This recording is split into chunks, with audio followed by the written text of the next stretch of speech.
It's the type of crime and video that gets the NYPD commissioner angry. The brutality of a 68-year-old Queens woman tossed from the top steps of her church just to be robbed. The woman now in stable condition, and this video going viral.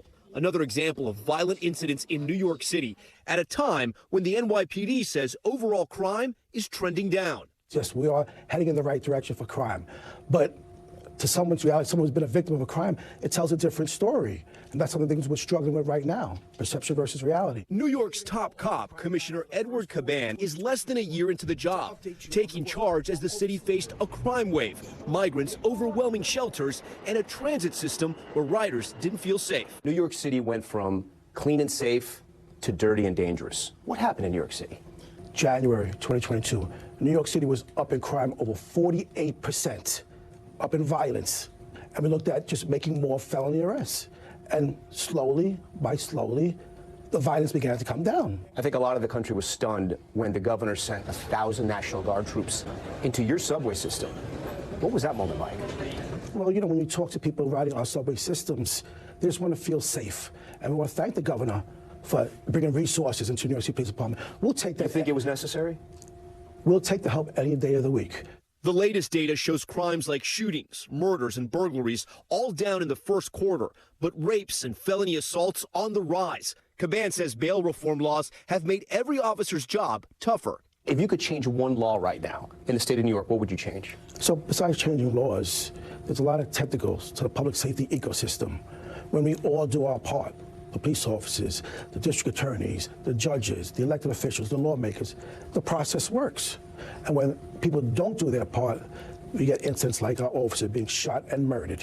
A system that has come into sharper focus after the killing of Detective Jonathan Diller, allegedly by two career criminals with long records. How many more police officers and how many more families need to make the ultimate sacrifice before we start protecting them?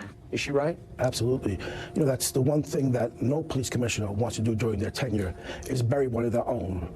Whether it's a family of blood or a family of blue, it hurts to the core. A lot of people have said the men responsible or have been accused of killing Detective Diller should never have been on the street. Does that bother you that they were out? Yeah, of course it bothers me. You look back and think, could have been prevented. I think one of them had over 21 arrests. Should have even been on the streets. And that's something that we battle every single day. What needs to change? You know, we talk about whatever you want to call it, catch and release.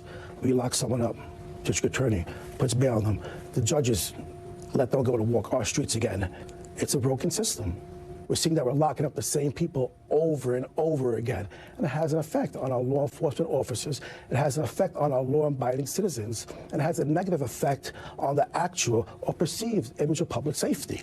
And one that has grown more complicated with the recent arrival of nearly 200,000 migrants. You know, I think the NYPD understands that people come to New York City to build a better life for themselves and their families.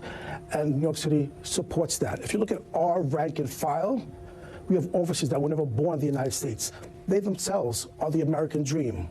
But having said that, if you commit a crime in New York City, if you break the law, we will hold you accountable. When there was that high-profile crime in Times Square when the officer was beat by the migrants, you called them ghost criminals. What did you mean by that? Right now, most of them had no IDs. There's no way we could tell where they live, where they come from. They're pretty much ghost criminals. I got to think that makes your job tougher, to try to combat crime, and you're trying to look for people you don't even know what their names are. Yeah, absolutely it does. What have you heard from minority communities since you become commissioner in New York City? There's been a very sort of tenuous relationship between communities of color and the NYPD.